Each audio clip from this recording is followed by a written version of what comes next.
ಒಂದ್ ನಾಯಿ ಮರಿನ ತಂದು ಸಾಕಿ ಅದು ಮನೆ ಬಿಟ್ಟು ಓಡೋದ್ರೂ ನಮ್ಗೆ 3-4 ದಿನ ಊಟ ಸೇರಲ್ಲ. ಎಷ್ಟು ಚೆನ್ನಾಗಿ ಬಂದು ನನ್ನ ತೊಡೆ ಮೇಲೆ ಕೂತ್ಕೊಂಡ್ಬಿಡ್ತಾ ಇತ್ತು. ಅಂಥದ್ರಲ್ಲಿ ಅವ್ರೇನಾದ್ರು ತಪ್ಪಿದ್ರೆ ನೀನ್ ಹಾಗೆ ನೀನ್ ಹೀಗೆ ನಿನ್ ಫ್ಯಾಮಿಲಿ ಹೀಗೆ ಅದು ಇದು ಎಲ್ಲ ಕೆಟ್ಟದ್ದು ಏನೇನು ಹೇಳ್ಬೋದೋ ಎಲ್ಲ ಹೇಳಾಕ್ಬಿಡ್ತಾರೆ. ಈಗೆಲ್ಲ ಹರಾಸ್ಮೆಂಟ್ ನಡೀತೆ ಲವ್ ಹೆಸರಲ್ಲಿ. ಅಡುಗೆ ಮನೇಲಿ ಯುದ್ಧನೇ ನಡೀತಾ ಇರುತ್ತೆ. ಬಟ್ ದೊಡ್ಡ ಸ್ಕೂಲ್ಗೆ ಫೀಸ್ ಕಟ್ಟಿದ ತಕ್ಷಣ ನಿಮ್ಮ ಮಗು ಎಲ್ಲಾ ಕಲ್ಸ್ಬಿಡ್ತು ಅಂತ ಅನ್ಕೊಳ್ಬೇಡಿ. ನಾವು ಬದುಕೋದಕ್ಕೆ ಇನ್ನೊಬ್ರು ಬೇಕೇ ಬೇಕಾ ಅಥವಾ ಇನ್ನೊಬ್ರು ಇಲ್ದೇನೆ ಬದುಕಬಹುದಾ ಅಂತ. ಒಬ್ರೊಬ್ರು ಪ್ರೀತಿ ಜೊತೆ ಕನೆಕ್ಟ್ ಆಗೋ ಪ್ರಮಾಣ ಬೇರೆನೆ. ಸೊ ಇನ್ನೊಬ್ರು ನಮ್ಮ ಬಗ್ಗೆ ಏನೇ ಅಂದ್ರೂ ಕೂಡ ನಾವೇನು ಅನ್ನೋದು ನಮಗೆ ಗೊತ್ತಿರಬೇಕು. ರಿಲೇಶನ್ಶಿಪ್ ಗಿಂತ ತುಂಬಾ ದೊಡ್ಡದಲ್ವಾ ಜೀವನ. ಎಲ್ಲಾ ರಿಲೇಶನ್ಶಿಪ್ ಟಾಕ್ಸಿಕ್ ಅಂತ ಹೇಳೋದಿಕ್ ಆಗೋದಿಲ್ಲ. ಹಾಗಂತ ಇನ್ನೊಬ್ಬ ಮನುಷ್ಯನೇ ಕೆಟ್ಟವರು, ಮದುವೆನೇ ಕೆಟ್ಟದೋ, ಪಾರ್ಟ್ನರ್ಶಿಪ್ಪೇ ಕೆಟ್ಟದೋ, ಮ್ಯಾರೇಜೇ ವಿಷಕಾರಕ ಯಾರು ಹೇಳಿದ್ದು? ಆ ಥರ ಕೇಸಸ್ ಎಷ್ಟು ರಾಶಿ ಇದೆ. ನಮಗೆ ಸೂಸೈಡ್ ಅಂತ ಆದಂಗೆ ಮಾತ್ರ ಅದು ಹೈಲೈಟ್ ಆಗುತ್ತೆ. ರಿಸ್ಟ್ರಿಕ್ಷನ್ ಹಾಕೋದು ಪ್ರೀತಿನ ಅಥವಾ ಕನ್ಸನ್ನ. ನಾನು ಮಾಡ್ತಾ ಇದ್ದೀನಿ, ನಾನು ಬಾರಿ ಸರಿ ಇದ್ದೀನಿ, ನೀನ್ ಮಾಡಿದ್ರೇನೆ ನೀನ್ ಸರಿ ಇರ್ತೀಯ ಅನ್ನೋ ಮೈಂಡ್ ಸೆಟ್ ಇದೆಯಲ್ಲ. ನಿಮ್ಮ ಸೆಲ್ಫ್ ವರ್ತ್ನ ಹೇಗೆ ಡಿಫೈನ್ ಮಾಡ್ತೀರಾ? ಪ್ರೀತಿನ ಹೇಗೆ ಡಿಫೈನ್ ಮಾಡ್ತೀರಾ? ಇಮೋಷನಲ್ ಡಿಪೆಂಡೆನ್ಸಿ ಸರಿ ಹೋಗ್ಲಿಲ್ಲ ಅಂದ್ರೆ ಹೇಗೆ ನೀವು ಇಂಡಿಪೆಂಡೆಂಟ್ ಆಗ್ತೀರಾ? ನಿಮ್ಮ ಸೆಲ್ಫ್ ವರ್ತ್ನ ನೀವು ಹೇಗೆ ನೋಡ್ಕೊಳ್ತೀರಾ? ನೀನ್ ನನ್ನ ತಂದೆ ತರ, ನೀನ್ ನನ್ನ ತಾಯಿ ತರ, ನೀನೇ ದೇವ್ರ ತರ, ಈ ತರ ಎಲ್ಲ ಅದಕ್ಕೊಂದು ಪ್ರಮೋಷನ್ ಕೊಟ್ಕೊಂಡು ಹೋಗ್ಬಿಡುತ್ತೆ. ಯಾವಾಗ ಒಬ್ಬ ಮನುಷ್ಯ ಆಳವಾಗಿ ಹರ್ಟ್ ಆಗ್ತಾರೋ, ಅಯ್ಯೋ ಏನಪ್ಪಾ ಕರ್ಮ, ಈ ತರನೂ ಇದಾರ ಇವರು ಅಂತ ಅನ್ನಿಸ್ತಾ ಇರುತ್ತೆ. ಒಂದೊಂದಾಗಿ ಗೊತ್ತಾಗ್ತಾ ಇದೆ ಇವ್ರ ಬಗ್ಗೆ. ಎಲ್ಲಾನು ಚೆನ್ನಾಗಿತ್ತು, ಎಲ್ಲಾನು ಸ್ವೀಟ್ ಆಗೇ ಇತ್ತು. ನಾನು ಪ್ರೀತಿಸ್ತಾ ಇದ್ದೀನಿ, ಪ್ರಾಣಕ್ಕಿಂತ ಹೆಚ್ಚು ಪ್ರೀತಿಸ್ತಾ ಇದ್ದೀನಿ, ಒಂದು ವಾರಕ್ಕೆ ನಿನ್ ಕಂಡ್ರೆ ನಂಗೆ ಇಷ್ಟ ಇಲ್ಲ ಅಂದಾಗ ಆಗ್ತಾ ಇಲ್ಲ ಅನ್ಬೇಕಾದ್ರೆ ಆ ಫ್ರಸ್ಟ್ರೇಷನ್ ಹೇಳ್ತಾರೆ ಒಬ್ರೇ ಇರೋದು ಬೆಟರಪ್ಪ. ಪೇನಿಂದ ಹೊರಗಡೆನೆ ಬರಕ್ಕಾಗದೆ ತನ್ನ ಜೀವವನ್ನೇ ಕಳ್ಕೊಳ್ಳೋ ಲೆವೆಲ್ಗೆ ಯಾಕೆ ಹೋದ್ರು ಅನ್ನೋದು ಇಲ್ಲಿ ಪ್ರಶ್ನೆ. ನಂಗೆ ಮದ್ವೆ ಆಗಕ್ಕೆ ಇಷ್ಟ ಇಲ್ಲ ಮೇಡಮ್, ನಂಗೆ ಮದ್ವೆನೇ ಬೇಡ ಅಂತ ಹೇಳ್ತಾರೆ. ಯಾಕಮ್ಮ ಅಂತ ಹೇಳಿದ್ರೆ ಮನುಷ್ಯ ಸಂಘ ಜೀವಿ ಅಲ್ವಾ. ನೀನ್ ನಿನ್ನ ಹೇಗೆ ನೋಡ್ತೀಯಾ, ನೀನ್ ನಿನ್ ಜೀವನವನ್ನ ಹೇಗೆ ನೋಡ್ತೀಯಾ, ನಿನ್ ಬದುಕಿಗೆ ಯಾವ ಒಂದು ದೃಷ್ಟಿಕೋನವನ್ನ ನೀನು ಸ್ಥಾಪಿಸಿದ್ಯಾ, ನಿನ್ನ ಹುಟ್ಟಿನ ಕಾರಣ ಏನು ಅನ್ನೋದು ಏನು. ಅಲ್ಲಿ ಫಿನಾನ್ಷಿಯಲಿ ಏನೋ ಏರುಪೇರಾಗ್ಬೋದು, ಟ್ರಸ್ಟ್ ಇಶ್ಯೂಸ್ ಬರ್ಬೋದು, ಇಮೋಷನಲ್ ಇಶ್ಯೂಸ್ ಬರ್ಬೋದು, ಅಥವಾ ಏನೋ ಒಂದು ಸಣ್ಣ ವಿಷಯನ ಹ್ಯಾಂಡಲ್ ಮಾಡಕ್ ಆಗದೆ ಇರೋ ತರ ಮೆಂಟಲ್ ಹರಾಸ್ಮೆಂಟ್ ಬರ್ಬೋದು. ಅದು ತುಂಬಾ ಘೋರ ಅಂತ ಹೇಳ್ತಾ ಇದ್ದಾರೆ. ನನ್ನನ್ನ ಕೇಳೋದಾದ್ರೆ ಖಂಡಿತ any relationship is beautiful because we evolve and grow together.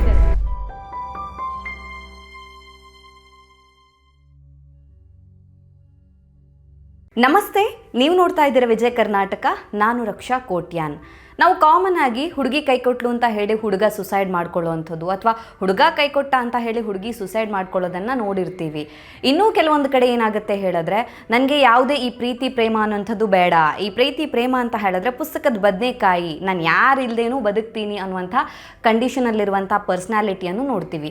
So ಎರಡು ಎಕ್ಸ್ಟ್ರೀಮ್ ಕಂಡೀಷನಲ್ಲಿರುವಂಥ ಈ ಒಂದು ಪರ್ಸ್ನಾಲಿಟಿಯಲ್ಲಿ ಯಾರು ನಿಜವಾಗಿಯೂ ಬೆಸ್ಟ್, ಯಾವುದು ಸರಿ, ಪ್ರೀತಿಯಲ್ಲಿ ಯಾವಾಗ ನೋವು ಉಂಟಾಗುತ್ತೆ, ನಿಜವಾದ ಪ್ರೀತಿ ಅಂತ ಹೇಳಿದರೆ ಏನು, ಈ ಎಲ್ಲ ವಿಚಾರದ ಬಗ್ಗೆ ಹೆಚ್ಚಿನ ಮಾಹಿತಿನ ತಿಳಿಸ್ಕೊಡೋದಕ್ಕೆ ಇವತ್ತು ನಮ್ಮ ಜೊತೆ ಇದ್ದಾರೆ ಡಾಕ್ಟರ್ ಪೂರ್ವಿ ಜಯರಾಜ್. ಸೊ ಇವ್ರ ಬಗ್ಗೆ ಹೇಳಬೇಕು ಅಂತ ಹೇಳಿದ್ರೆ 42,000ಕ್ಕೂ ಹೆಚ್ಚು ಜನರನ್ನು ಯಾವುದೇ ರೀತಿಯಾದಂಥ ಔಷಧಿ ಇಲ್ಲದೆ ಮತ್ತೆ ಆರೋಗ್ಯವಂತರನ್ನಾಗಿ ಮಾಡಿದ್ದಾರೆ. ಸೊ ಇವರು one of the famous drugless therapist ಅಂತಲೇ ಹೇಳ್ಬೋದು. ಬೆಂಗಳೂರಿನ ರಾಜಾಜಿನಗರದಲ್ಲಿರುವಂತಹ ಸಮೃದ್ಧಿ ಹೀಲಿಂಗ್ ಸೆಂಟರ್ನ ಸಂಸ್ಥಾಪಕಿ ಕೂಡ ಹೌದು. ಬನ್ನಿ ಇವ್ರನ್ನ ಮಾತಾಡ್ಸೋಣ. ನಮಸ್ತೆ ಮ್ಯಾಮ್, ಹೇಗಿದ್ದೀರಾ? ನಮಸ್ತೆ, ಚೆನ್ನಾಗಿದ್ದೀನಮ್ಮ. ಹೇಗಿದ್ದೀರಾ? ನಾನು ಕೂಡ ಚೆನ್ನಾಗಿದ್ದೀನಿ ma'am. Thank you so much. So ನಾವಿವತ್ತು ಪ್ರೀತಿ ವಿಚಾರದ ಬಗ್ಗೆ ಮಾತಾಡ್ತೀವಿ. ಸೊ ಯೂಶಲಿ ನಾವು ಹೆಲ್ತ್ ಬಗ್ಗೆ ಮಾತಾಡ್ತೀವಿ, ಬಟ್ ಆರೋಗ್ಯ ಅಂತ ಬಂದಾಗ ಬಟ್ ಇದು ಕೂಡ ಇನ್ಕ್ಲೂಡ್ ಆಗಿರುತ್ತೆ. ಬಟ್ ತುಂಬಾ ಜನರಿಗೆ ಗೊತ್ತಿರೋದಿಲ್ಲ ಇದ್ರ ಬಗ್ಗೆ. ಸೊ ಪ್ರೀತಿ ಕೂಡ ಪ್ರತಿಯೊಬ್ಬ ಮನುಷ್ಯನ ಬದುಕಿನಲ್ಲಿ ತುಂಬಾನೇ ಮುಖ್ಯ ಆಗುತ್ತೆ ಅಂತ. ಈಗ ಕೆಲವೊಂದು ಕಡೆಗಳನ್ನ ಹೆಚ್ಚಾಗಿ ನೋಡೋದಾದ್ರೆ ಹುಡುಗಿ ಕೈ ಕೊಟ್ಲು ಅಂತ ಹೇಳ್ಬಿಟ್ಟು ಸುಸೈಡ್ ಮಾಡ್ಕೊಳ್ಳೋದು. ಇನ್ನೂ ಕೆಲವು ಕಡೆಗಳಲ್ಲಿ ನನ್ಗೆ ಹುಡುಗಿನೇ ಸಿಗ್ತಾ ಇಲ್ವಲ್ಲಪ್ಪ, ನನ್ನ ಕೈಯಲ್ಲಿ ಸಂಬಳ ಇದೆ ಅಥವಾ ಒಳ್ಳೆ ಜಾಬ್ ಇದೆ, ಆದರೆ ನನ್ಗೆ ಹುಡುಗಿ ಸಿಗ್ತಾ ಇಲ್ಲ ಅಂತ ಯೋಚನೆ ಮಾಡೋರು, ಅಥವಾ ಜೀವನೇ ಕಳ್ಕೊಳಕ್ ಹೋಗೋರು ತುಂಬಾ ಜನ ಇರ್ತಾರೆ. ಆದ್ರೆ ನಾವು ಯೂಶಲಿ ನೋಡೋದಾದ್ರೆ ಕೆಲವ್ರು ಹೇಳ್ತಾರೆ, ಇಲ್ಲ ನಾನು ಯಾರು ಇಲ್ದೇನು ಬದುಕ್ತೀನಿ, ನಾನು ಸಿಂಗಲ್ ಲೈಫ್ ನ ಲೀಡ್ ಮಾಡ್ತೀನಿ, ಯಾರು ಬೇಕಾಗಿಲ್ಲ ನನ್ಗೆ ಹೇಳ್ತಾರೆ. ನಿಜವಾಗಿಯೂ ನಾವು ಬದುಕೋದಕ್ಕೆ ಇನ್ನೊಬ್ರು ಬೇಕೇ ಬೇಕಾ ಅಥವಾ ಇನ್ನೊಬ್ರು ಇಲ್ದೇನೆ ಬದುಕಬಹುದಾ ಅಂತ. ಎಕ್ಸಲೆಂಟ್. ಇಲ್ಲಿ ಒಂದು ತುಂಬಾ ಇಂಪಾರ್ಟೆಂಟ್ ವಿಷಯ ಇದೆ. ಏನು ಅಂತಂದ್ರೆ, ಈಗ ಇನ್ನೊಬ್ಬರು ಸಂಗಾತಿ ಅಂತ ಬಂದಾಗ it's always a beautiful thing. But ಏನಾಗುತ್ತೆ, ಈಗ ಸಂಗಾತಿಯ ಜೊತೆ ನಾವು ಅಟ್ಯಾಚ್ ಆಗೋದಾಗ, ಅದರಲ್ಲೂ ನಂಬಿಕೆ ಆಳವಾಗಿ ಬೇರೂರ್ಬಿಟ್ಟಾಗ ಅವ್ರನ್ನ ಹಂತವಾಗಿ ಮೇಲ್ ನೋಡ್ತಾ ಹೋಗುತ್ತೆ ನಮ್ಮ ಮನಸ್ಸು ಅಲ್ವಾ. ಅಂದ್ರೆ ನೀನ್ ನನ್ನ ತಂದೆ ತರ, ನೀನ್ ನನ್ನ ತಾಯಿ ತರ, ನೀನೇ ದೇವ್ರ ತರ, ಈ ತರ ಎಲ್ಲ ಅದಕ್ಕೊಂದು ಪ್ರಮೋಷನ್ ಕೊಟ್ಕೊಂಡು ಹೋಗ್ಬಿಡುತ್ತೆ ಮನಸ್ಸು. ಅಲ್ಲಿಂದ ಮೇಲಿಂದ ಬೀಳಿಸಿದಾಗ, ಅಂದ್ರೆ ಅವರು ಲಾಯಲ್ ಆಗಿಲ್ಲ, ಸಡನ್ ಆಗಿ ನೀನ್ ಇಷ್ಟ ಇಲ್ಲ ಅಂತ ಏನೋ ಒಂದು ಕಾರಣಕ್ಕೆ ಬ್ರೇಕಪ್ ಆಗ್ಬಿಟ್ರು ಅಂತಾದಾಗ ಖಂಡಿತ ಎಂಥವ್ರಿಗೂ ಬೇಜಾರಾಗುತ್ತೆ. ಹೌದು. ಅದು ತುಂಬ ಅಂದರೆ ಯಾವುದೇ ರೀತಿ ಅವ್ರಿಗೆ ಕಾಂಪನ್ಸೇಷನ್ ಕೊಟ್ಟರು ಬಿಟ್ಬಿಡಿ ಅಂತ ಹೆಂಗೆ ಹೇಳೋಕ್ಕಾಗತ್ತೆ. It hertz. ನಮ್ಮೆಲ್ರಿಗೂ ಹೃದಯ ಇದೆ, ಎಮೋಷನ್ಸ್ ಇದೆ, ಹರ್ಟ್ ಆಗೇ ಆಗುತ್ತೆ. ಆದರೆ ಆ ಪೇನಿಂದ ಹೊರಗಡೆನೇ ಬರೋಕ್ಕಾಗದೆ ತನ್ನ ಜೀವವನ್ನೇ ಕಳ್ಕೊಳ್ಳೋ ಲೆವೆಲ್ಗೆ ಯಾಕೆ ಹೋದ್ರು ಅನ್ನೋದು ಇಲ್ಲಿ ಪ್ರಶ್ನೆ. ಹೌದು. ಹರ್ಟೇ ಆಗ್ಬೇಡ ನಾನು ಹೆಂಗೆ ಹೇಳೋಕ್ಕಾಗುತ್ತೆ. ಒಂದು ನಾಯಿ ಮರಿನ ತಂದು ಸಾಕಿ ಅದು ಮನೆ ಬಿಟ್ಟು ಓಡೋದ್ರೂ ನಮಗೆ 3-4 ದಿನ ಊಟ ಸೇರಲ್ಲ. ಎಷ್ಟು ಚೆನ್ನಾಗಿ ಬಂದು ನನ್ನ ತೊಡೆ ಮೇಲೆ ಕೂತ್ಕೊಂಡ್ಬಿಡ್ತಾ ಇತ್ತು. ಅಂಥದ್ರಲ್ಲಿ ಒಂದು ಮನುಷ್ಯನ ಜೊತೆ ಕನೆಕ್ಟ್ ಆದಾಗ ನೀವು ಹೇಗೆ ಹೇಳೋಕ್ಕಾಗುತ್ತೆ ನೀನು ಅಳಬೇಡ, ಬೇಜಾರು ಮಾಡ್ಕೋಬೇಡ ಅಂತ. ಆದರೆ ಈ ಬೇಜಾರು ಅನ್ನೋದು ಒಂದು ಬಾರ್ಡರ್ ಮೀರಿ ಎಲ್ಲಿ ಹೊರಟೋಯ್ತು ಅದನ್ನ ನಾವು ಹೇಳ್ಕೊಡ್ತಾ ಇಲ್ಲ. ಅದು ಪ್ರಾಬ್ಲಮ್ ಆಗ್ತಾ ಇದೆ. ಪ್ರೀತಿಸ್ಬೇಡ ಅಂತ ನಾವು ಹೇಳ್ಕೊಡಕ್ಕಾಗತ್ತಾ? ಇಲ್ಲ. ಅಟ್ಯಾಚ್ಮೆಂಟ್ ಎಲ್ಲಿ ಅಟ್ಯಾಚ್ಮೆಂಟ್ಗೆ ನೀನು ರೆಡ್ ಬಟನ್ ಒತ್ತು ಯಾರಮ್ಮ ಹೇಳ್ಕೊಡಕ್ಕಾಗತ್ತೆ? ಯಾಕಂದ್ರೆ ಒಬ್ರೊಬ್ರು ಪ್ರೀತಿ ಜೊತೆ ಕನೆಕ್ಟ್ ಆಗೋ ಪ್ರಮಾಣ ಬೇರೆನೆ. The extent to which I can love and the extent to which you can love can be different. ಹೌದು, ಖಂಡಿತ ಬೇರೆ ಬೇರೆ ಇರುತ್ತೆ. ಅದಕ್ಕೆ ಎಲ್ಲಿ ಸ್ಕೇಲ್ ಇಟ್ಕೊಂಡು ಇಷ್ಟು ಪ್ರೀತಿಸೋ ಇಷ್ಟು ಪ್ರೀತಿಸ್ಬೇಡ ಅಂತ ಯಾವ ತಂದೆ ತಾಯಿ ಅಥವಾ ಯಾವ ಮೆಂಟರ್ ಹೇಳ್ಕೊಡಕ್ಕಾಗತ್ತೆ? ಆಗೋದಿಲ್ಲ. ಆದ್ರೆ ನಾವ್ ಏನ್ ಹೇಳ್ಕೊಡ್ಬೋದು ಗೊತ್ತಾ? ಇಂಟರ್ನಲ್ ಆಂಕರ್ಸ್ ಏನು ಅಂತ ಹೇಳ್ಕೊಡ್ಬೋದು. ಅಂದ್ರೆ ಏನು? ನಿಮ್ಮ ಲೈಫಲ್ಲಿ ನೀವು ನಿಮ್ಮ ಸೆಲ್ಫ್ ವರ್ತನ್ನ ಹೇಗೆ ಡಿಫೈನ್ ಮಾಡ್ತೀರಾ, ಪ್ರೀತಿನ ಹೇಗೆ ಡಿಫೈನ್ ಮಾಡ್ತೀರಾ, ಇಮೋಷನಲ್ ಡಿಪೆಂಡೆನ್ಸಿ ಸರಿ ಹೋಗ್ಲಿಲ್ಲ ಅಂದ್ರೆ ಹೇಗೆ ನೀವು ಇಂಡಿಪೆಂಡೆಂಟ್ ಆಗ್ತೀರಾ, ನಿಮ್ಮ ಸೆಲ್ಫ್ ವರ್ತನ್ನ ನೀವು ಹೇಗೆ ನೋಡ್ಕೊಳ್ತೀರಾ, ಇದನ್ನ ನಾವು ಹೇಳ್ಕೊಡ್ಬಹುದು. ಅವಾಗ ಏನಾಗುತ್ತೆ, ಯಾರೋ ಸಡನ್ ಆಗಿ ಬಂದ್ಬಿಟ್ಟು ನಾನು ಪ್ರೀತಿಸ್ತಾ ಇದ್ದೀನಿ, ಪ್ರಾಣಕ್ಕಿಂತ ಹೆಚ್ಚು ಪ್ರೀತಿಸ್ತಾ ಇದ್ದೀನಿ, 1 ವಾರಕ್ಕೆ ನಿನ್ನ ಕಂಡ್ರೆ ನಂಗೆ ಇಷ್ಟ ಇಲ್ಲ ಅಂದಾಗ ಅಯ್ಯಯ್ಯೋ ನಾನೇ ಬೇಡ ಅನ್ನೋದು ಹೋಗಲ್ಲ. ಯಾಕಂದ್ರೆ ಅಲ್ಲೊಂದು ಹುಕ್ ಹಾಕಿರ್ತೀವಿ. ಏನೋ ನಿನ್ ಸೆಲ್ಫ್ ವರ್ತು 100% ಇನ್ನೊಬ್ಬರ ಮೇಲೆ ಡಿಪೆಂಡ್ ಆಗಿಲ್ಲ.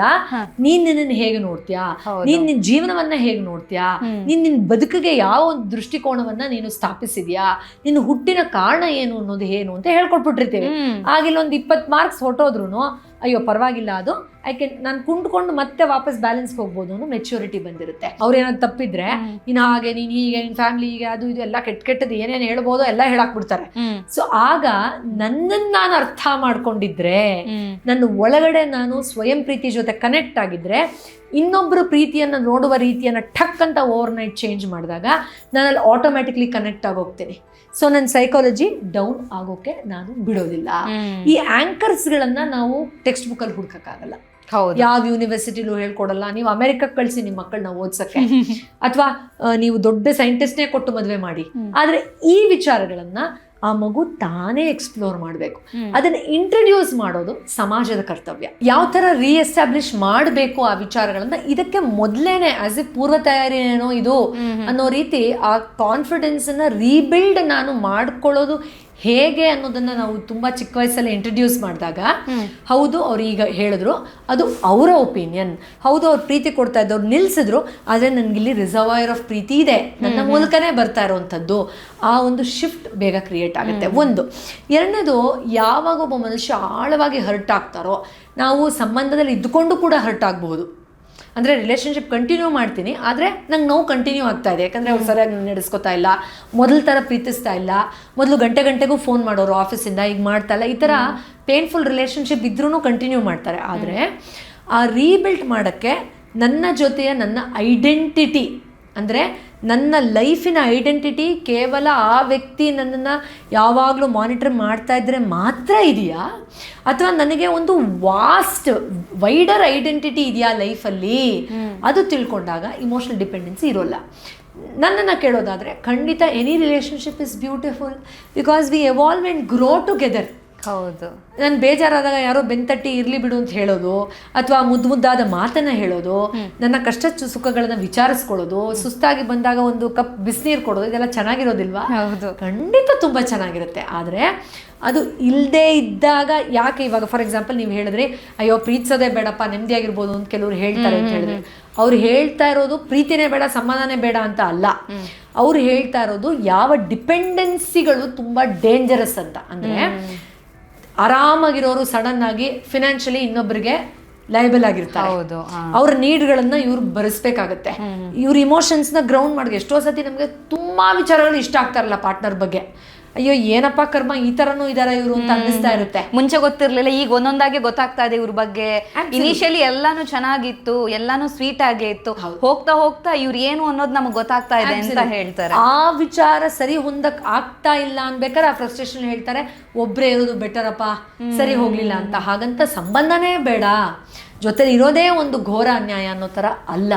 ತಪ್ಪು ತಿಳ್ಕೊಬೇಡಿ, ನನ್ನ ಹತ್ರ ತುಂಬ ಜನ ಯಂಗ್ಸ್ಟರ್ಸ್ ಬಂದು ಅವ್ರು ಹೇಳ್ತಾರೆ ನಂಗೆ ಮದುವೆ ಆಗೋಕ್ಕೆ ಇಷ್ಟ ಇಲ್ಲ ಮೇಡಮ್, ನಂಗೆ ಮದುವೆನೇ ಬೇಡ ಅಂತ ಹೇಳ್ತಾರೆ. ಯಾಕಮ್ಮ ಅಂತ ಹೇಳಿದ್ರೆ ಅವರು ನಮ್ಮ ತಂದೆ ಅಥವಾ ತಾಯಿ ಅಥವಾ ಕಸಿನ್ನು ಅವ್ರಿಗೆ ರಿಲೇಶನ್ಶಿಪ್ ಚೆನ್ನಾಗಿಲ್ದೇ ಇರೋರು ಈ ಥರ ಅಯ್ಯೋ ನೀನು ಒಬ್ಳೇ ಇದ್ಬಿಡು ಬೆಟರು, ಇದೆಲ್ಲ ಗೋಳು ಅಂತ ಹೇಳ್ತಾರೆ ಅಂತ. ಪಾಪ ಅವರು ಲಿಟ್ರಲಿ ತಗೊಂಡ್ಬಿಡ್ತಾರೆ, ಸಂಬಂಧ ಅನ್ನೋದೇ ಕೆಟ್ಟದು, ಇನ್ನೊಬ್ಬರ ಜೊತೆ ಇರೋದೇ ಒಂದು ವಿಷಕಾರಕ, ಒಂದು ಘೋರವಾದ ಒಂದು ನೋವಿನ ಅನುಭವ ಅಂತ ಲಿಟ್ರಲ್ ಆಗಿ ತಗೊಂಡ್ಬಿಡ್ತಾರೆ. ಬಟ್ ಅವರಲ್ಲಿ ಹೇಳ್ತಾ ಇರೋದು ಇನ್ನೊಬ್ಬ ಮನುಷ್ಯ ಇರೋದು ಪಾಪ ಅಥವಾ ಪನಿಷ್ಮೆಂಟ್ ಅಂತ ಅಲ್ಲ. ಅಲ್ಲಿ ಫಿನಾನ್ಷಿಯಲಿ ಏನೋ ಏರುಪೇರಾಗ್ಬೋದು, ಟ್ರಸ್ಟ್ ಇಶ್ಯೂಸ್ ಬರ್ಬೋದು, ಇಮೋಷನಲ್ ಇಶ್ಯೂಸ್ ಬರ್ಬೋದು, ಅಥವಾ ಏನೋ ಒಂದು ಸಣ್ಣ ವಿಷಯನ ಹ್ಯಾಂಡಲ್ ಮಾಡೋಕ್ಕಾಗದೇ ಇರೋ ಥರ ಮೆಂಟಲ್ ಹರಾಸ್ಮೆಂಟ್ ಬರ್ಬೋದು. ಅದು ತುಂಬ ಘೋರ ಅಂತ ಹೇಳ್ತಾ ಇದ್ದಾರೆ. ಈಗ ನೀವು ಅದನ್ನ ಸರಿ ಮಾಡ್ಕೊಳ್ಳಿ ಹೊರತು, ಅಫ್ಕೋರ್ಸ್ ನಿಮಗೆ ಮದುವೆ ಆಗಬೇಕಾ ಬೇಡವಾ ಅದು ಒಬ್ಬರ ವೈಯಕ್ತಿಕ ವಿಷಯ. ಆದರೆ ಇನ್ನೊಬ್ಬರ ಜೊತೆಲಿ ಇರೋದೇ ನೆಗೆಟಿವ್ ಅನ್ನೋದನ್ನ ನಾನು ಖಂಡಿತ ಒಪ್ಪಲ್ಲ. We are all social beings, ಮನುಷ್ಯ ಸಂಘಜೀವಿ ಅಲ್ವಾ. It's always beautiful. ಈಗ ನೋಡಿ, ನಾನು ಒಬ್ಳೇ ಕ್ಯಾಮ್ರಾ ಹತ್ರ ಮಾತಾಡೋದಕ್ಕೂ ನೀವು ಎಷ್ಟು ಚೆನ್ನಾಗಿ ತುಂಬಾ ಮುದ್ದಾದ ಒಂದು ಕನೆಕ್ಟ್ ಕೊಡ್ತಾ ಇದ್ದಾರೆ ಪ್ರಶ್ನೆ, ಅದು ಮಾತಾಡೋದಕ್ಕೂ ಆ ಸಂವಹನಕ್ಕೂ ಎಷ್ಟು ಡಿಫ್ರೆನ್ಸ್ ಆಗುತ್ತೆ. ಆ ಥರನೇ when we connect it is beautiful. But ಆ ಬ್ಯೂಟಿಲಿರೋ ಚಾಲೆಂಜಸ್ನ ಹ್ಯಾಂಡಲ್ ಮಾಡೋದಿದೆಯಲ್ಲ ಅದು ಟಫೇ, ಅದು ಈಸಿ ಅಂತ ನಾನು ಯಾವತ್ತೂ ಹೇಳಲ್ಲ. ಅದನ್ನು ಇಂಡಿಪೆಂಡೆಂಟ್ ಆಗಿ ನೋಡಿ. ಹಾಗಂತ ಇನ್ನೊಬ್ಬ ಮನುಷ್ಯನೇ ಕೆಟ್ಟವರು, ಮದುವೆನೇ ಕೆಟ್ಟದು, ಪಾರ್ಟ್ನರ್ಶಿಪ್ಪೇ ಕೆಟ್ಟದು, ಮ್ಯಾರೇಜೇ ವಿಷಕಾರಕ ಯಾರು ಹೇಳಿದ್ದು? ಖಂಡಿತ that analysis is wrong. Okay, so ನಾವು ಎಲ್ಲಿ ಎಡವ್ತಾ ಇದೀವಿ ಅನ್ನೋದನ್ನು ಕೂಡ ನೋಡ್ಬೇಕಾಗತ್ತಲ್ಲ. ಎಲ್ಲಾ ರಿಲೇಶನ್ಶಿಪ್ಪು ಟಾಕ್ಸಿಕ್ ಅಂತ ಹೇಳೋದಿಕ್ಕಾಗೋದಿಲ್ಲ. ತುಂಬಾ ಜನ ಬ್ಯೂಟಿಫುಲ್ ಆಗಿ ಲೈಫ್ ಲೀಡ್ ಮಾಡೋರು ಇವತ್ತಿಗೂ ಕೂಡ ಇದ್ದಾರೆ. ಬಟ್ ತುಂಬಾ ಜನ ನೋಡೋದೇನು ಅಂತ ಹೇಳಿದ್ರೆ ಅವ್ರ ಮಧ್ಯೆ ಜಗಳ ಆಗ್ತಾ ಇದೆ ಅಥವಾ ಏನೋ ಒಂದು ಲೂಪ್ ಹೋಲ್ ಇದೆ ಅಂದಾಗ ಅದನ್ನಷ್ಟೇ ಫೋಕಸ್ ಮಾಡ್ತಾರೆ, ಬಿಟ್ರೆ ಥಿಂಗ್ಸ್ ಅನ್ನ ಯಾರು ನೋಡೋದಿಲ್ಲ. ಯಾಕೆ ಅದು ಅಲ್ಲಿ ನೋಡ್ತಾ ಇಲ್ಲ? ಓ ಇವ್ರು ಇಮೋಷನಲಿ ಮೆಚ್ಯೂರ್ಡ್ ಇಲ್ಲ, ಇವ್ರು ಮೆಂಟಲಿ ಸೆನ್ಸಿಟಿವ್ ಇದ್ದಾರೆ, ಇವ್ರು ಇನ್ನೂ ಅದ್ಯಾವುದೋ ಹಳೆ ಅಬ್ಯೂಸ್ ಇಂದ ಆ ಮೆಮರಿಯಿಂದ ಹೊರಗಡೆ ಬಂದಿಲ್ಲ, ಅದಕ್ಕೆ ಆ ಪನಿಷ್ಮೆಂಟ್ ನ ಗಂಡಂಗ್ ಕೊಡ್ತಾ ಇದ್ದಾರೆ, ಅಥವಾ ಈತ ಆ ಪ್ರೀತಿ ಎಕ್ಸ್ಪ್ರೆಷನ್ ಇನ್ನೂ ರಿಯಲೈಸೇ ಮಾಡ್ಕೊಂಡಿಲ್ಲ, ಅದಕ್ಕೆ ಅವ್ರ ಪಾಪ ಕನೆಕ್ಟ್ ಆಗ್ತಿಲ್ಲ. ಇದನ್ನ ಯಾರು ನೋಡಕ್ ಹೋಗಲ್ಲ. ಹೌದು, ಅವರು ಆಮೇಲೆ ಇನ್ನೊಂದು ನೀವು ಕೇಳಿದ ಸೂಸೈಡ್ ಅನ್ನೋ ಒಂದು ವಿಷಯ ಏನು ಹೇಳಿದ್ರಿ, ತುಂಬಾ ಜನ ಆಕ್ಚುಲಿ ಅಟೆಂಪ್ಟ್ ಮಾಡಿ ನಮ್ಗೆ ಗೊತ್ತಾಗೋದು ಕಮ್ಮಿ. ಅದು ಏನೇನೋ ಕುಯ್ಕೊಂಡ್ಬಿಡೋದು, ಹೊಡ್ಕೊಂಡ್ಬಿಡೋದು, ಆಮೇಲೆ ಕತ್ಲೆ ರೂಮಲ್ಲಿ ವರ್ಷಾನ್ಗಟ್ಲೆ ಕೂತ್ಕೊಂಡ್ಬಿಡೋದು, ಇನ್ನು ಯಾರು ನನ್ನ ನೋಡಕ್ ಹೋಗ್ಬೇಡಿ, ನಂಗೆ ಮದ್ವೆನೇ ಬೇಡ ಅಂತ ಯಾವ ಗಂಡು ತೋರಿಸಿದ್ರು ರಿಜೆಕ್ಟ್ ಮಾಡೋದು, ಕಿರಿಕಿರಿ ಕೊಡೋ, ಆ ಥರ ಕೇಸಸ್ ಎಷ್ಟು ರಾಶಿ ಇದೆ. ನಮಗೆ ಸೂಸೈಡ್ ಅಂತ ಆದಂಗೆ ಮಾತ್ರ ಅದು ಹೈಲೈಟ್ ಆಗುತ್ತೆ. ಹೌದು. ಸೊ ಇದು ಸಿಚುವೇಶನ್ ಬಂದಾಗ ನಾವು ಅವ್ರಿಗೆ ಪಾಠ ಹೇಳ್ಕೊಡಕ್ಕೂ ಆಗಲ್ಲ, ಬಿಕಾಸ್ ದೇರ್ ಆಲ್ರೆಡಿ ಕ್ಲೋಸ್ಡ್, ಪುಟ್ಟ ವಾಲ್ ಆಲ್ರೆಡಿ. ಅದನ್ನ ಕೇಳೋ ಅಂತ ಸ್ಥಿತಿಯಲ್ಲಿ ಅವ್ರು ಇರೋದಿಲ್ಲ. ನೋವೇ ನಾವೆಲ್ಲ ವಿಲನ್ ಆಗ್ಬಿಡ್ತೀವಿ ಅವಾಗ ಏನಾದ್ರು ಕೌನ್ಸಿಲಿಂಗ್ ಕೊಡಕ್ ಹೋದ್ರೆ. ನಿಮ್ಗೇನು ಗೊತ್ತು, ಲವ್ ಬ್ರೇಕಪ್ ಆದವ್ರಿಗೆ ಹೆಂಗೆ ಗೊತ್ತಿರುತ್ತೆ, ನಿಮ್ಗೆ ಆಗಿದ್ರೆ ಗೊತ್ತಾಗ್ತಾ ಇತ್ತು. ಈ ಥರ ಟೀನೇಜರ್ಸ್ ಅಂತೂ ಫುಲ್ಲು ವಾಲ್ಕೆನೋ ಎರಪ್ಷನ್ ಥರ ಇಮೋಷನ್ಸ್ ತೋರ್ತಾರೆ. ಅಯ್ಯೋ ಅವ್ರ ಹತ್ರ ಮಾತಾಡೋಕೆ ಕಷ್ಟ. ಆದರೆ ಆ ಸ್ಥಿತಿಗಿಂತ ಮುಂಚೆ ನೀನು ಯಾರು, ನೀನು ಯಾಕೆ ಹುಟ್ಟಿದ್ಯಾ, ಪ್ರೀತಿ ಅಂದರೆ ಏನು ಗೊತ್ತಾ, ಅದು ನ್ಯಾಚುರಲಾಗಿ ಎಲ್ಲಿಂದ ಉದ್ಭವ ಆಗುತ್ತೆ ಗೊತ್ತಾ, ನಿನ್ನ ಸೌಂದರ್ಯದ ಡೆಫಿನೇಷನ್ ಏನು ಗೊತ್ತಾ, ಇದೆಲ್ಲ ಹೇಳಿದಾಗ ಈಗ ಸೌಂದರ್ಯ ಅಂದರೆ ಏನು ಅಂತ ಒಂದು 10 ವರ್ಷದ ಮಗುಗೆ ಅಮ್ಮ ಸೂಕ್ಷ್ಮವಾಗಿ ಹೇಳ್ಕೊಟ್ಟಿರ್ತಾಳೆ ಅಂತ ಇಟ್ಕೊಳ್ಳಿ. ಅದೆಲ್ಲೋ ಟೀನೇಜಲ್ಲಿ ಒಂದು ಬ್ರೇಕಪ್ ಆದಾಗ ನೀನು ನೋಡಕ್ಕೆ ಚೂರು ಚೆನ್ನಾಗಿಲ್ಲ ಕಣೋ, ಅದಕ್ಕೆ ನಾನು ನಿನ್ನ ಬಿಡ್ತಾ ಇದ್ದೀನಿ ಅಂದಾಗ ಅವ್ನಿಗೆ ಸೂಸೈಡ್ ಮಾಡ್ಕೋಬೇಕು ಅಂತ ಅನ್ಸಲ್ಲ. ಯಾಕಂದ್ರೆ ಅಮ್ಮ ಹೇಳಿದಾಳೆ, ಅದು ಸಬ್ಕಾನ್ಷಿಯಸ್ ಕೂತಿದೆ. ಸೌಂದರ್ಯ ಅಂದರೆ ಇದು, ಪಾಪ ಇವಳು ಗೊತ್ತಿಲ್ಲ, ಪರವಾಗಿಲ್ಲ ಬಿಡು, I am good for my self ಅನ್ನೋದು ಅವನಿಗೆ ಆಟೋಮ್ಯಾಟಿಕಲಿ ಬರುತ್ತೆ. ಆ ಸ್ಟೇಟ್ಮೆಂಟ್ ಅವ್ನ ಬಾಯಲ್ಲಿ ಹೇಳದೇ ಇರ್ಬೋದು, but it will resist him for sure. ಅದೇ I am capable, I am worthy, I can still do it. ಅದು ಅವನಿಗೆ ಆಟೋಮ್ಯಾಟಿಕ್ಲಿ ಬಂದು ಅವ್ನಿಗೆ ಇನ್ಫ್ಯಾಕ್ಟ್ ಎಷ್ಟು ಲೆವೆಲ್ ಮೆಚುರಿಟಿ ಬರುತ್ತೆ ಅಂದರೆ, ಬ್ಯೂಟಿಯ ಡೆಫಿನೇಷನ್ನೇ ಗೊತ್ತಿಲ್ಲದೆ ಇರೋ ಹುಡುಗಿ ಜೊತೆ ನಾನು ಲೈಫ್ ಲಾಂಗ್ ಬದುಕೋಕ್ಕಿಂತ ಈಗಲೇ ಅವಳು ದೂರ ಹೋಗಿದ್ದು ದೇವರ ಒಳ್ಳೇದಾಯ್ತು ಬಿಡಪ್ಪ ಅಂತಾನೆ ಅನ್ಕೊಳ್ತಾನೆ ಹೊರತು. ಒಂದು ಹೇಳ್ತೀನಿ, ದಯವಿಟ್ಟು ತಪ್ಪು ತಿಳ್ಕೊಬೇಡಿ. ನಾನು ಒಂದು ಕೇಸ್ ಅಂದರೆ ಈ ಥರ ತುಂಬ ಜನ ಬರ್ತಾರೆ. ಒಂದು ಎಕ್ಸಾಂಪಲ್ ಹೇಳ್ತೀನಿ. ಒಂದು ಹುಡುಗ, ಅವನು ಕಾಲೇಜ್ ಫೈನಲ್ ಇದ್ದಾಗ ಅವ್ನು ತುಂಬ ಮೋಸ್ಟ್ ಬ್ಯೂಟಿಫುಲ್, ಈ ಹುಡುಗರಿಗೆಲ್ಲ ಇರುತ್ತಲ್ಲ ಕಾಲೇಜಲ್ಲಿರೋ ತುಂಬ ಸುಂದರವಾಗಿರೋ ಹುಡುಗಿ ಗರ್ಲ್ ಫ್ರೆಂಡ್ ಆಗ್ಬಿಟ್ರೆ ಅವನಿಗೊಂದು ಹೆಮ್ಮೆ. ಏನು ಅಂತಂದರೆ ಮೆನ್ ಈಗೋ ಅದಿರುತ್ತೆ, ಸಹಜ. ಏಜಲ್ಲಂತೂ ಕಾಮನ್ ಆಗಿರುತ್ತೆ. ಗಂಡು ಮಕ್ಳಿಗೆ ಏನು ಅಂದರೆ ಅವಳು ಒಪ್ಕೊಂಡ್ರೆ ಅದು ಸ್ಯಾಟಿಸ್ಫ್ಯಾಕ್ಷನ್, ಹೆಣ್ಮಕ್ಳಿಗೆ ಸಸ್ಟೈನ್ ಆದರೆ ರಿಲೇಶನ್ಶಿಪ್ ಸ್ಯಾಟಿಸ್ಫ್ಯಾಕ್ಷನ್, ಅದು ಫೆಮಿನೈನ್ ಮ್ಯಾಸ್ಕ್ಯುಲೈನ್ ಬೇರೆ. ಸೊ ಅಷ್ಟು ಸುಂದರವಾಗಿರೋ ಹುಡುಗಿ ಲವ್ ಪ್ರಪೋಸಲ್ ಮಾಡ್ತಾನೆ, ಒಪ್ಕೊಂಡ್ಬಿಡ್ತಾಳೆ. ಒಂದು 6 ತಿಂಗಳೇನೋ ಅವ್ರ ರಿಲೇಶನ್ಶಿಪ್ ತುಂಬ ಚೆನ್ನಾಗಿರುತ್ತೆ. ಇದು ಕೆಲ ತಿಂಗಳ ಹಿಂದೆ ಬಂದಿದ್ದು ಕೇಸ್. ಆಮೇಲೆ ಅವಳು, ನೀನು ಈ ನಡುವೆ ನೀನು ನೋಡೋಕ್ಕೆ ಚೂರು ಚೆನ್ನಾಗಿಲ್ಲ, ಈ ಏಜಲ್ಲೇ ನಿಂಗೆ ಹೊಟ್ಟೆ ಎಲ್ಲ ಬಂದುಬಿಟ್ಟಿದೆ, ನೀನು ಮುಖ ಎಲ್ಲ ಫುಲ್ ಪಿಂಪಲ್ಲು, ನಂಗೆ ಇಷ್ಟನೇ ಇಲ್ಲ. ಸೊ ನಂಗೆ ನೋಡಿ ಇವನು ಎಷ್ಟು ಹ್ಯಾಂಡ್ಸಮ್ ಇರೋನು ಹೊಸಬ ನನಗೆ ಪ್ರಪೋಸ್ ಮಾಡ್ದ, ಸೊ ನಾನು ಬ್ರೇಕಪ್ ಅಂತ ಹೇಳ್ಬಿಡ್ತಾಳೆ. ಅವನು ಅದು ಎಷ್ಟು ಡೀಪಾಗಿ ತೊಗೊಂಡ್ಬಿಡ್ತಾನೆ ಅವ್ನ ಮೈಂಡಿಗೆ ಅಂತಂದರೆ, he goes on looking for beautiful girls. ಅಂದರೆ ನನ್ನ ಹತ್ರ ಆತ ಬಂದಾಗ ಹೀ ಈಸ್ ಅರೌಂಡ್ 28-29, ಅಂದರೆ ಸುಮಾರು 10 ವರ್ಷಗಳು ಕಳೆದು ಹೋಗಿದೆ. ಹೀ ಕೇಮ್ ಟು ಮೀ ಟೆಲ್ಲಿಂಗ್, ನನಗೆ ಮಲ್ಟಿಪಲ್ ಅಫೇರ್ಸ್ ಇದೆ. ಈಗ ಹೌದು, ಮದುವೆ ಆಗಿದೆ, ಹುಡುಗಿ ಸುಮಾರಾಗೇ ಇದ್ದಾಳೆ ನೋಡೋಕ್ಕೆ. ಆದ್ರೂ ನನಗೆ ಸುಂದರವಾಗಿರೋ ಯಾರಾದರೂ ಹುಡುಗಿನ ನೋಡಿದ್ರೆ, ಅದು ನನ್ನ ಆಫೀಸಲ್ಲಿ ಇರ್ಬೋದು, ಕಾಮನ್ ಸರ್ಕಲ್ ಇರ್ಬೋದು, ಆ ಹುಡುಗಿ ನಾನು ಹೇಗಾರು, ಸಾರಿ ನಾನೊಂದು ವರ್ಡ್ ಯೂಸ್ ಮಾಡ್ತೀನಿ, ಪಟಾಯಿಸ್ಕೊಳ್ಳೋದು. ಸೊ ಅವಳನ್ನ ಹೆಂಗಾರು ಪಟಾಯಿಸ್ಕೊಂಡ್ಬಿಡೋಣ, ಇವಳು ಏನಾದರೂ ಮಾಡಿ ಶತಾಯಗತಾಯ ನಾನು ಆಕೆನ ಪಟಾಯಿಸ್ಕೊಳ್ಬೇಕು ಅಂತ ಮಾಡಿ ಇದಾಗ್ತಿದ್ದೀನಿ. ಬಟ್ ಸಾಕಾಗಿದೆ, ನಾನು ಇನ್ನು ಮಕ್ಕಳು ಮಾಡ್ಕೊಳ್ಬೇಕು ಅಂತಿದ್ದೀವಿ, ಈ ಅಸಭ್ಯವಾದ ವರ್ತನೆ ನನಗೆ ಇಷ್ಟ ಆಗ್ತಾ ಇಲ್ಲ, ಇದನ್ನು ಬಿಡಿಸೋಕೆ ಸಹಾಯ ಮಾಡಿ ಅಂತ. ಆದರೆ ಬೇರೆ ಹುಡುಕ್ತಾ ಹೋದಾಗ ಅವಳು ಹೇಳಿದ್ದ ಸ್ಟೇಟ್ಮೆಂಟ್ ಅವನಿಗೆ ಎಷ್ಟು ಕೂತಿತ್ತು ಅಂದರೆ, ನಾನು ನೋಡೋಕ್ಕೆ ಚೆನ್ನಾಗಿಲ್ಲ ಅಂತ ಅವಳು ಇಗ್ನೋರ್ ಮಾಡಿದ್ಲಲ್ಲ, ಈಗ ನಾನು ಚೆನ್ನಾಗಿದ್ದೀನಿ ಅನ್ನೋದನ್ನು ಪ್ರೂವ್ ಮಾಡೋಕ್ಕೆ ಚೆನ್ನಾಗಿರೋ ಹುಡುಗಿರೆಲ್ಲ ಅವನಿಗೆ ಆ ಒಂದು ಕ್ರೆಡಿಟ್ ಕೊಡಬೇಕು. ಆ ಸೈಕಾಲಜಿಯಿಂದ ಪಾಪ ಅವನು ಈ ಲೂಪಲ್ಲಿ ಸಿಕ್ಕಾಕೊಂಡ್ಬಿಟ್ಟಿದ್ದಾನೆ. ಓಕೆ. ಆ್ಯಂಡ್ ಅದರಲ್ಲಿ ಆಟ ಆಡಿಸೋರು ಎಷ್ಟೋ ಜನ ಇರ್ತಾರೆ, ಇವನು ಬೇಡ ಅಂತ ಬಿಟ್ಟಾಗ ಅವ್ರು ಹರಾಸ್ ಮಾಡೋರು ಎಷ್ಟೋ ಜನ. It is such a complicated story that life's guy is. So ಈ ಥರ ಈ ಸಣ್ಣ ವ್ಯಾಲಿಡೇಷನ್ ದೊಡ್ಡ ಕಾಂಪ್ಲಿಕೇಶನ್ ಮಾಡುತ್ತೆ. ಅದರಿಂದ ನಾನು ಇಂಟರ್ನಲ್ ಆ್ಯಂಕರ್ಸ್ ಬಗ್ಗೆ ನಾಲೆಡ್ಜ್ ಕೊಡಿ ಮಕ್ಕಳಿಗೆ ಅಂತ ಯಾವಾಗಲೂ ಹೇಳ್ತಾ ಇರ್ತೀನಿ. Self worth, self respect, self love, ಇದೆಲ್ಲ ಒಂದು ರೆಸ್ಪೆಕ್ಟ್ಫುಲ್ ಕನೆಕ್ಷನ್ ವಿತ್ ಸೆಲ್ಫ್ ಇದೆಯಲ್ಲ, that is very very important. So ಇನ್ನೊಬ್ರು ನಮ್ಮ ಬಗ್ಗೆ ಏನೇ ಅಂದ್ರೂ ಕೂಡ ನಾವೇನು ಅನ್ನೋದು ನಮಗೆ ಗೊತ್ತಿರಬೇಕು. ಅದೇ ನೀನ್ ಚೆನ್ನಾಗಿರು, ಚೆನ್ನಾಗಿಲ್ಲ, ನಿನ್ ಬಿಹೇವಿಯರ್ ಹೇಗೆ ಇರ್ಲಿ, ಬಟ್ ನಾನೇನು ಅನ್ನೋದು ನನಗೆ ಗೊತ್ತಿದ್ರೆ ಸಾಕಾಗುತ್ತೆ ಅನ್ನೋಂಥದ್ದು. ಅಂದ್ರೆ it will save us from dangers. At least ಆ ರಿಲೇಶನ್ಶಿಪ್ ಅದರಿಂದ ಉಳಿಯುತ್ತೋ ಅಲ್ವೋ ಗೊತ್ತಿಲ್ಲ, ಯಾಕಂದ್ರೆ ತುಂಬಾ ಕಾಂಪ್ಲಿಕೇಶನ್ಸ್ ಇದೆ ಅದರಲ್ಲಿ. ಆದ್ರೆ ನಮ್ಮನ್ನ ನಾವು ಸೇವ್ ಮಾಡ್ಕೊಳ್ಳೋದು. ಹೌದು. ರಿಲೇಶನ್ಶಿಪ್ ಗಿಂತ ತುಂಬಾ ದೊಡ್ಡದಲ್ವಾ ಜೀವನ. ಹೌದು. Is one part, relationship is one part. ಹೌದಲ್ವಾ. ನನ್ನ ಲೈಫ್ ಪರ್ಪಸ್ ಕಂಪೇರ್ ಮಾಡಿ ನೋಡಿದ್ರೆ ಅದು ಇಂಪಾರ್ಟೆಂಟ್ ಪಾರ್ಟ್ ಇರ್ಬೋದು, ಬಟ್ ಒಂದೇ ಭಾಗ ಅಷ್ಟೇ. ಅದು ಮೀರಿ ತುಂಬಾ ಇದೆ, ಅದು ಅರ್ಥ ಆಗುತ್ತೆ. ಆ ಬ್ರಾಡರ್ ರಿಯಲೈಸೇಷನ್ ಬಂದ್ಬಿಡುತ್ತೆ ಮಕ್ಕಳಿಗೆ. ಯಾಕಂತ ಹೇಳಿದ್ರೆ ಈ ತರ ಕೇಸ್ಗಳಾದಾಗ ತುಂಬಾ ಜನ ಹೇಳ್ತಾರೆ, ಇಷ್ಟು ವರ್ಷ ಸಾಕಿರೋ ಅಪ್ಪ ಅಮ್ಮನ್ನ ಬಿಟ್ಟು ಯಾರೋ ಒಬ್ರು ಹೇಳಿದ್ರು ಬ್ರೇಕಪ್ ಆಯಿತು ಅಂತ ಹೇಳ್ಬಿಟ್ಟು ಜೀವನೇ ಕಳ್ಕೊಳ್ಳೋದು ಅಂದ್ರೆ ಅದಕ್ಕೆ ಅರ್ಥ ಏನಿದೆ? ಅಪ್ಪ ಅಮ್ಮನ ಪ್ರೀತಿಗೆ ಬೆಲೆ ಇಲ್ವಾ ಹಾಗಿದ್ರೆ ಅನ್ನುವಂತ ಒಂದು ಪ್ರಶ್ನೆ ಬಂದೇ ಬರುತ್ತೆ. ಅಲ್ಲಿ ಪ್ರೀತಿ ಖಂಡಿತ ಇರುತ್ತೆ, ಅವ್ರಿಗೆ ಆ ಗಿಲ್ಟು ಇರುತ್ತೆ. ಆದ್ರೆ ಈ ಯಾವ್ದು ನಾಲೆಡ್ಜ್ ಇರೋದಿಲ್ವಲ್ಲ, ಅಂದ್ರೆ ಸಸ್ಟೈನ್ ಆಗಕ್ಕೆ, ಈಗ ನಾನು ಮೇಲಿಂದ ಬಿದ್ದೆ ಅಂದ್ರೆ ಆ ಸಸ್ಟೈನ್ ಆಗಕ್ಕೆ ಕುಶನ್ನೇ ಇಲ್ವಲ್ಲ, ಡೈರೆಕ್ಟಾಗಿ ಹೋಗಿ ಫ್ಲೋರ್ ಮೇಲೆ ಬೀಳ್ತಾರೆ, ಪ್ರಾಣ ಹೋಗುತ್ತೆ ಅಷ್ಟೇ. ಅಂದರೆ ವೆನ್ ಯು ಡ್ರಾಪ್ ಡೌನ್ ಅಲ್ಲ, ಮೆಂಟಲಿ ಆ್ಯಂಡ್ ಸೈಕಲಾಜಿಕಲಿ, ಈ ವ್ಯಾಲ್ಯೂಸ್ ಏನಿದೆ ಅಂದರೆ ನನ್ನ ವಿಚಾರಗಳು ಏರುಪೇರಾದಾಗ, ಲೈಫಲ್ಲಿ ಅಲ್ಲೋಲ ಕಲ್ಲೋಲ ಆದಾಗ, ಮೆಂಟಲ್ ಡಿಸ್ಟರ್ಬೆನ್ಸಸ್ ಆದಾಗ, ಇಮೋಷನಲ್ ಟರ್ಬುಲೆನ್ಸ್ ಆದಾಗ, ಅಥವಾ ಯಾರೋ ಬಂದು ನನ್ನ ಲೈಫಿನ ಕಂಫರ್ಟನ್ನು ಡಿಸ್ಟ್ರಾಯ್ ಮಾಡಿದಾಗ ನಾನು ಯಾವುದ್ರ ಮೇಲೆ ನಿಂತ್ಕೊಳ್ಬಹುದು ಅನ್ನೋ ಆ ಮಸಲ್ನ ಡೆವಲಪೇ ಮಾಡ್ಕೊಂಡಿಲ್ಲ ನಾವು. ಹೌದು ಅಲ್ವಾ.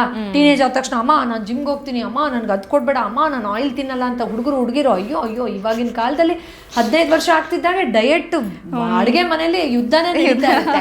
But parallelly this muscle also has to develop. No ಹೌದು. ಆ ಒಂದು gymming for the mind and emotions ಯಾರು ಮಾಡ್ತಾರೆ? ಯಾರು ಮಾಡೋದಿಲ್ಲ, ತುಂಬಾ ಕಡಿಮೆ. ಹೌದು. That culture has to come in the society, in education system, in the family. And ಅಪ್ಪ ಅಮ್ಮ ಇನ್ನೊಂದು ಏನು ಅಂತಂದರೆ, ಎಲ್ಲದಕ್ಕೂ ಬೆರಳು ಮಾಡಿ ತೋರಿಸೋಕ್ಕಿಂತ ನಿಮ್ಮ ಮಗು ಇನ್ನೂ ಲವ್ ಮಾಡ್ತಾ ಇದೆಯೋ ಇಲ್ವೋ, ಅದಕ್ಕಿನ್ನೂ ಸೈಕಲಾಜಿಕಲ್ ಪ್ರಾಬ್ಲಮ್ ಬಂದಿದೆಯೋ ಇಲ್ವೋ, ಬೋಧನೆ ಥರ ಅಲ್ಲ, ಒಂದಷ್ಟು ವಿಚಾರಗಳನ್ನು ಈ ಥರದ ಆಸ್ಪೆಕ್ಟ್ಸು ಇದೆ, ಅದನ್ನು ಹೀಗೆ ಗ್ರೋ ಮಾಡ್ಕೊಳ್ಬೇಕು ಅನ್ನೋದನ್ನು ತಾವು ಮೊದಲು ತಮ್ಮ ಆ್ಯಕ್ಷನ್ಸ್ ಮೂಲಕ ಸ್ಥಾಪನೆ ಮಾಡ್ಕೊಂಡು ತೋರಿಸ್ಬೇಕು. ಫಾರ್ ಎಕ್ಸಾಂಪಲ್, ಅಮ್ಮ ಹೇಳ್ತಾಳೆ, ನೋಡಪ್ಪ ನಾನು ಇಡೀ ವಾರ ಅಡುಗೆ ಮಾಡಿದ್ದೀನಿ, ಇವತ್ತು ನೀನು ಅಪ್ಪ ಹೋಗ್ಬಿಟ್ಟು ನನಗೆ ಚಿತ್ರಾನ್ನ ಮಾಡ್ಕೊಂಡು ಬನ್ನಿ, ಅಥವಾ ನನ್ನ ತಲೆಗೆ ಎಣ್ಣೆ ಮಸಾಜ್ ಮಾಡಿ ಅಂಥೇಳಿ ಮಗು ಆಯ್ತಮ್ಮ ನಾನು ಮಾಡ್ತೀನಿ ಅಂದಾಗ, ಅಥವಾ ಗಂಡ ಹೆಂಡ್ತಿಗೆ ಮಾಡ್ತಾ ಇರ್ಬೇಕಾದ್ರೆ ಅಲ್ಲಿ ಮಗು ಕೂತಿರೋದು ಅದಕ್ಕೆ ಹೇಳಬೇಕು, ನೋಡು ಮರಿ ಈ ಥರ ನಮ್ಮ ಸೆಲ್ಫ್ ಕೇರನ್ನು ನಾವು ನಮ್ಮ ಸೆಲ್ಫ್ ಲವ್ಗೆ ನಾವು ಇಂಪಾರ್ಟೆನ್ಸ್ ಕೊಡಬೇಕು, ಇದು ಕೂಡ ಇಂಪಾರ್ಟೆಂಟ್ ಆಗಿರುತ್ತೆ, ನನ್ನ ಪ್ರೆಸೆನ್ಸನ್ನು ನಾನು ಅದೆಲ್ಲ ಒಂದು ಚಿಕ್ಕ ನ್ಯೂಯಾನ್ಸಸ್ ಹೇಳಿದಾಗ ಹೌದಾ ಅಂತ ಕೇಳಿಸ್ಕೊಳತ್ತದು. ನಾಳೆ ದಿನ ಯಾರೋ ಅವ್ರನ್ನ ಮಿಸ್ಯೂಸ್ ಮಾಡ್ಬೇಕಾರೆ, ಇಲ್ ಟ್ರೀಟ್ ಮಾಡ್ಬೇಕಾರೆ, ಈಗೆಲ್ಲ ಹರಾಸ್ಮೆಂಟ್ ನಡೀತೆ ಲವ್ ಹೆಸರಲ್ಲಿ. ನೀನು ನನ್ನ ಪ್ರೀತಿಸಲ್ವಾ, ಪ್ರೀತಿಸಿದ್ರೆ ಬಾ, ನೀನು ಪ್ರೀತಿಸಲ್ವಾ ವಿಡಿಯೋ ಕಳಿಸು, ನೀನು ಪ್ರೀತಿಸಿದ್ರೆ ಇದೆಲ್ಲ ಕೇಳಿದ್ದೀರಾ? ಹೌದು. ನಾನು ಪ್ರೀತಿಸಿದ್ರೆ ಹಂಗಾದ್ರೆ ಇದು ಮಾಡು, ನೀನು ಪ್ರೀತಿಸಿದ್ರೆ ಮನೆ ಬಿಟ್ಟು ಬಂದ್ಬಿಡು ನೋಡೋಣ, ನೀನು ಪ್ರೀತಿಸಿದ್ರೆ ದುಡ್ಡು ತೊಗೊಂಡು ಬಾ. ಈ ಥರ ಹರಾಸ್ಮೆಂಟ್, ಬ್ಲ್ಯಾಕ್ ಮೇಲ್ ಪ್ರೀತಿಯ ಹೆಸರಲ್ಲಿ ನಡೆಯುತ್ತೆ. ನಾವು ಯಾವಾಗ ಇದನ್ನ ಹೇಳ್ಕೊಡ್ತೀವಿ, ಓ ಇದು ಪ್ರೀತಿ ಅಲ್ಲ ಅನ್ನೋ ಲೈನ್ ಅದು ನೀಟಾಗಿ ಮಗು ಗೊತ್ತಾಗುತ್ತೆ. ಹೌದು. ನಾವು ಇದನ್ನೆಲ್ಲ ನಮ್ಮ ಮನೇಲಿ ಮಾಡ್ತೀವಿ. ಫಸ್ಟ್ ಆಫ್ ಆಲ್ ಗಂಡ ಹೆಂಡತಿ ಕಿತ್ತಾಡಕ್ಕೆ ಟೈಮ್ ಇರೋದಿಲ್ಲ. ಹೌದು, ಮುಖ ನೋಡೋದೇ ಕಷ್ಟಕ್ಕೆ, ಅಪರೂಪಕ್ಕೆ ಅನ್ನೋ ಥರ ಆಗ್ಬಿಟ್ಟಿದೆ ಇವಾಗಿನ ಸಿಟಿ ಲೈಫಲ್ಲಿ ನಾವು ನೋಡೋದಾದ್ರೆ. ಹೌದು. See what I tell is, ಅಪ್ಪ ಅಮ್ಮ ಪ್ರೆಗ್ನೆನ್ಸಿ ಪ್ಲ್ಯಾನ್ ಮಾಡೋಕ್ಕಿಂತ ಮುಂಚೆ ಗಂಡ ಹೆಂಡತಿ ಕೂತ್ಕೋಬೇಕು. ಇನ್ನು ನಾವು ನೆಕ್ಸ್ಟ್ 1 year ಪ್ರೆಗ್ನೆಂಟ್ ಆಗಬೇಕು ಅಂತ ಪ್ಲ್ಯಾನ್ ಮಾಡಿ, ನಾನು ಹೇಳ್ತಿರ್ತೀನಿ ಪ್ರೆಗ್ನೆನ್ಸಿ ಹೆಣ್ಮಗು ಹೋಗಲ್ಲ, the man also is pregnant, when she is pregnant is also pregnant ಅಲ್ವಾ? ಹೌದು. ಬರೀ ಆಕೆ ಮಾತ್ರ ಪ್ರೆಗ್ನೆಂಟ್ ಅಲ್ಲ, ನಿಮ್ದೇ ಜೀನ್ಸ್ ರೀ ಅಲ್ಲಿರೋದು. ಸೊ ನನ್ನ ಡಿಸಿಪ್ಲಿನ್ ಹೇಗಿರಬೇಕು ನೆಕ್ಸ್ಟ್ 8 months. ನೀನು ಕನ್ಸೀವ್ ಮಾಡೋ ಸಮಯದಲ್ಲಿ ನಾವು ಯಾವ ಥರ ಮಾತುಗಳನ್ನು ಆಡೋದು ಬೇಡ, ಮನೇಲಿ ಯಾವ ಥರ ಎನರ್ಜಿ ಕ್ರಿಯೇಟ್ ಮಾಡೋಣ, ನೀನು ಪ್ರೆಗ್ನೆಂಟ್ ಇದ್ದಾಗ ಯಾವ ಥರ ವ್ಯಾಲ್ಯೂಸ್ನ ನಾವು ಕ್ರಿಯೇಟ್ ಮಾಡ್ಕೊಳ್ಳೋಣ. ಈಗ ಮಗು ನಮ್ಮನ್ನು ನೋಡಿ ಲವ್ ಅಂದರೆ ಏನು, ರಿಲೇಷನ್ಶಿಪ್ ಏನು ಅರ್ಥ ಮಾಡ್ಕೊಳ್ಳುತ್ತೆ. ಮಗು ಮುಂದೆ ನಾವು ಏನು ಮಾಡೋಣ, ಏನು ಮಾಡಬಾರ್ದು. ಈಗ ಮಗು ಟೀನೇಜಿಗೆ ಬಂದಿದೆ, ನಾವಿಬ್ರು ಯಾವ ಥರ ಬಿಹೇವ್ ಮಾಡೋಣ. ಈ ಚರ್ಚೆ ಯಾರು ಮಾಡ್ತಾರೆ ಅಂತ ಮಾಡೋದಿಲ್ಲ, ಯಾರು ಮಾಡೋದಿಲ್ಲ. ಅಲ್ಲಿ ಹೋಗ್ಬಿಟ್ಟು ನೀವು ಥೆರಪಿಸ್ಟ್ ಹತ್ರ, ಫಿಸಿಷಿಯನ್ ಹತ್ರ ಸರಿ ಮಾಡ್ಬಿಡಿ ಅಂದ್ರೆ ಅದೇನು ಗಾಡಿನ ಎಲ್ಲ ನಟ್ಟು ಬೋಲ್ಟ್. ಡೆಲಿವರಿ ಟೈಮಲ್ಲಿ ಹಾಸ್ಪಿಟಲ್ ಬಿಲ್ ಪೇ ಮಾಡೋದು ಮಾತ್ರ ತಂದೆ ಕೆಲಸ ಅಲ್ಲ. Nobody can do that. Of course great help can be given, ಇಲ್ಲ ಅಂತ ನಾ ಹೇಳ್ತಾ ಇಲ್ಲ. ಬಟ್ ಪೂರ್ತಿ ರಿವೈರ್ ಮಾಡ್ಬಿಡಕ್ಕಾಗತ್ತಾ ಯಾವ್ದಾದ್ರು ಸಿಸ್ಟಮ್ನ ಯಾರಾದರೂ? ಇಲ್ಲ ಇಲ್ಲ ಇಲ್ಲ. ನೀವು ನಿಮ್ಮ ಗಂಡನಿಗೆ ಒಂದು ಪತ್ರ ಕೊಟ್ಟು ಅದನ್ನು ಗಂಡ ಓದಿ ನಗ್ಬೇಕಾದ್ರೆ ಮಗು ನೋಡ್ತಾ ಇರುತ್ತೆ ಸೂಕ್ಷ್ಮವಾಗಿ, ಅದು ರೂಮಲ್ಲೇ ಕೂತಿರ್ಬೋದು, ಕೇಳಿಸ್ಕೊತಾ ಇರುತ್ತೆ ಅದು. ಅಥವಾ ಗಂಡ ಒಂದು ಫ್ಲವರ್ ತೊಗೊಂಡು ಬಂದು ಕೊಟ್ಟಾಗ ಏನೇನೆ ನೀನು ಎಷ್ಟು ಕಷ್ಟಪಟ್ಟೆ, ಎಲ್ಲ ರಿಲೇಟಿವ್ಸು ಬಂದಿದ್ರು, ಐ ನೋಟಿಸ್ಡ್ ಯುವರ್ ಎಫರ್ಟ್ ಕಣೆ ಅಂದಾಗ ಅದು ನೋಡುತ್ತೆ, ಓ ಒಂದು ಹೆಣ್ಮಗು ಎಫರ್ಟ್ನ ನಾವು ರೆಕಗ್ನೈಸ್ ಮಾಡಬೇಕು ಅಂತ. ಸೊ ಈ ಕಲ್ಚರ್ ದಟ್ ಈಸ್ ಮಿಸ್ಸಿಂಗ್. ಹೌದು. ಇವನ್ ನನ್ಗೆ ಅದು ಎಕ್ಸ್ಪೀರಿಯನ್ಸ್ ಆಗಿದೆ. ಈಗ ನಮ್ಮ ಅಪ್ಪ ಅಮ್ಮ ಇಬ್ರು ಮನೇಲಿ ಯಾರೋ ಗೆಸ್ಟ್ ಬಂದಾಗ ಅಮ್ಮ ಅಡುಗೆ ಮಾಡಾಕ್ದಾಗ ಅಪ್ಪ ಹೇಳ್ತಾರೆ, ಇಷ್ಟು ಜನರಿಗೆ ಅಡುಗೆ ಮಾಡಾಕಿದ್ಯಾ, ಸಂಭಾಳಿಸಿದ್ಯಾ ಅಂತ ಹೇಳಿದಾಗ even I feel very good, ಅಂದ್ರೆ ಹ್ಯಾಪಿ ಆಗುತ್ತೆ, ಖುಷಿ ಆಗುತ್ತೆ.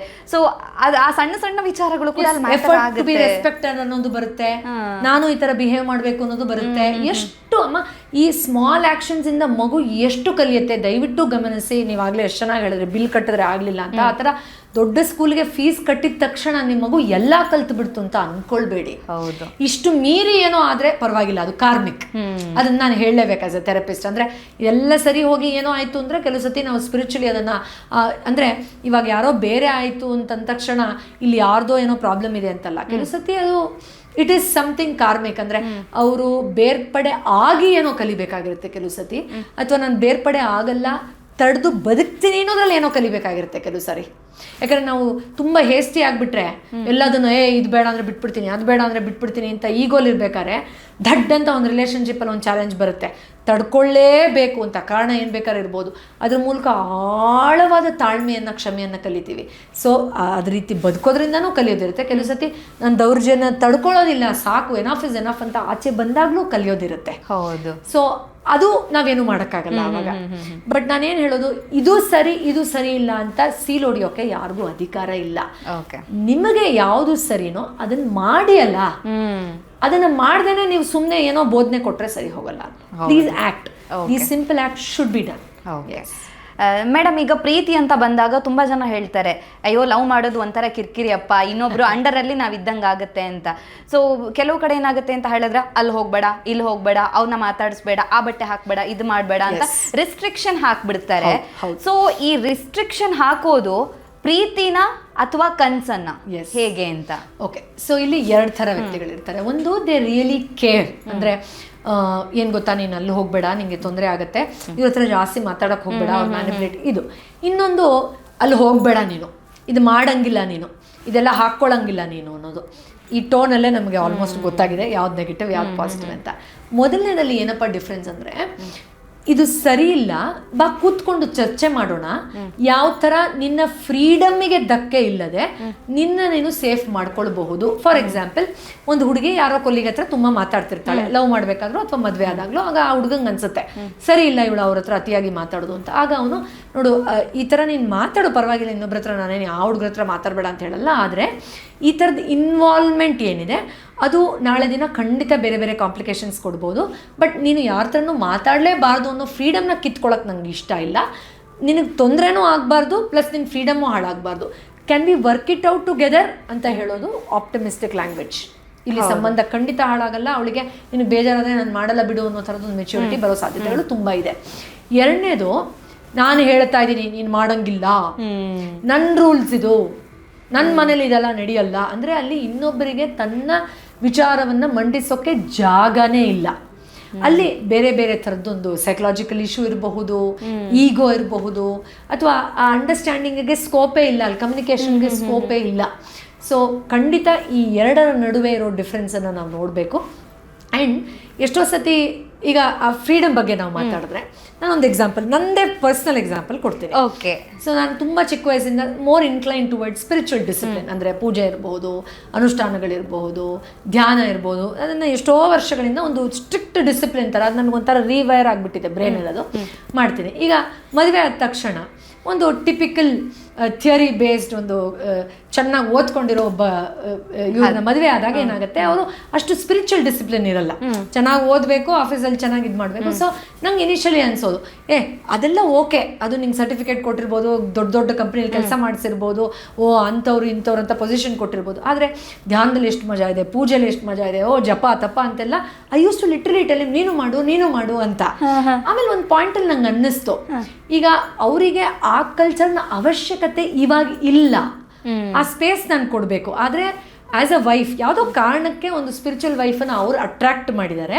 ಆ ಕಾರಣಕ್ಕೆ ನಾನು ಅವಾಗವಾಗ ಒಂದು ಅಡ್ವರ್ಟೈಸ್ಮೆಂಟ್ ಥರ, ಎಷ್ಟು ಚೆನ್ನಾಗಿರುತ್ತೆ ಗೊತ್ತಾ ಧ್ಯಾನ, ಜಪ ಬೆಳಗ್ಗೆ ಮಾಡಿದ್ರೆ ಎಷ್ಟು ಚೆನ್ನಾಗಿರುತ್ತೆ ಗೊತ್ತಾ ಅಂತ ಒಂದು ಇಂಟ್ರೊಡಕ್ಷನ್ ಕೊಡ್ತಾ ಇದ್ದೆ ಹೊರತು ನೀವು ಮಾಡಬೇಕು, ಮಾಡಿಲ್ಲ ಅಂದರೆ ನೀನು ಸರಿಯಾಗಿರೋ ಗಂಡ ಅಲ್ಲ, ಆ ಥರ ಧೋರಣೆ ಖಂಡಿತ ಅದು ವರ್ಕೌಟು ಹೆಂಗೆ ಹೇಳ್ತೀವಿ ಅನ್ನೋದು ಮುಖ್ಯ ಆಗುತ್ತೆ ಅಂತ. ಆ ಫ್ರೀಡಮ್ ಕೊಡಲೇಬೇಕಾಗುತ್ತೆ. ಏನು ಅಂತಂದರೆ, ನಾನು ಮಾಡ್ತಾ ಇದ್ದೀನಿ, ನಾನು ಭಾರಿ ಸರಿ ಇದ್ದೀನಿ, ನೀನು ಮಾಡಿದ್ರೇ ನೀನು ಸರಿ ಇರ್ತೀಯ ಅನ್ನೋ ಮೈಂಡ್ ಸೆಟ್ ಇದೆಯಲ್ಲ, ಅದು ಕೂಡ ತುಂಬ ತಪ್ಪಾಗೋಗುತ್ತೆ.